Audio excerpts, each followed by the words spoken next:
All right, hello, Comp One class.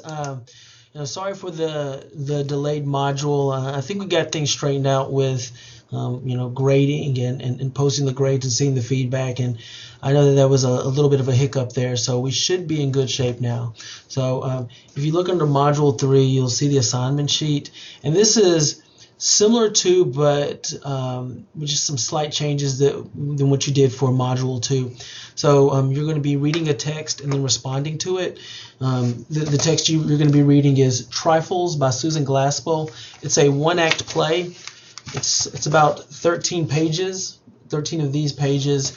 And what you're going to do, the play is about a woman who has killed her husband, and they're trying to figure out exactly why she did it. And you can either argue as the prosecutor, argue that she should be punished to the fullest extent of the law, whatever that is in your mind, whether it's the death penalty, whether it's life in prison, whatever the fullest extent of the law. Or you can argue that she should be found innocent, or at least be given leniency. So again, when you see the assignment sheet, it'll make sense, but you can do one or the other. You can either be the prosecutor or the defense in her case. Read the play first, and it should be fairly clear. And also, don't forget about the sample essays. Again, just like all the sample essays, they're not perfect, but they kind of give you an idea of what past students have done with this same assignment, and it should help you kind of make sense of the essay. So check those out. So that's lecture A, and what I will do is, give me a few days, and I'm going to sort of post a lecture on the play. I'll probably give you about a week or so to read it first, but then I'm going to post just a lecture just where I discuss it the way I would do it in class, and hopefully that'll give you just an idea of what goes through my mind when I'm thinking about and talking about the play, and hopefully it'll provide you some context with how to go about formulating your argument about it. So that's lecture A.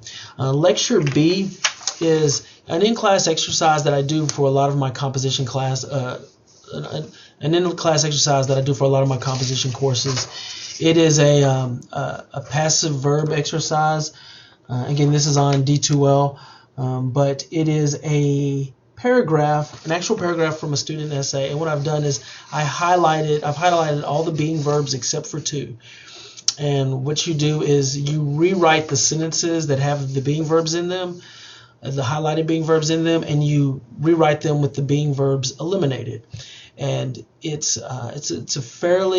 can be a challenging exercise if you haven't done it before, but it's a good way to just kind of get people thinking differently about how they put together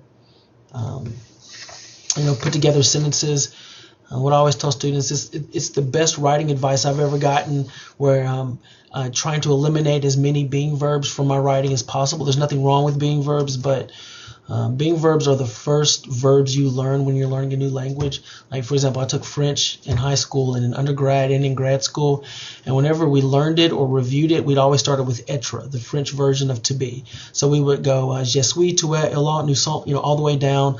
And what I've done here is I've incorporated all the being verbs, am, is, are, was, were, be, being, been, and become on the sheet. And what you will do is you'll rewrite these sentences, but you will edit out the being verbs. Now, you can make the sentences as long or as short as you want. You just can't change the meaning of the sentences, if that makes sense. So, in fact, the first sentence is what is bad television? It's a question. That's easy to fix. What makes bad television? What constitutes bad television? Now, unfortunately, the next one is not as simple as just replacing a being verb with an action verb, but I think once you start doing it, you'll get the hang of it. So you want to eliminate the being verbs as much as possible, and you will put lecture B under homework. It'll just be a homework assignment, and it should be a real easy grade to get right. And do this before you do your rough draft for SA3.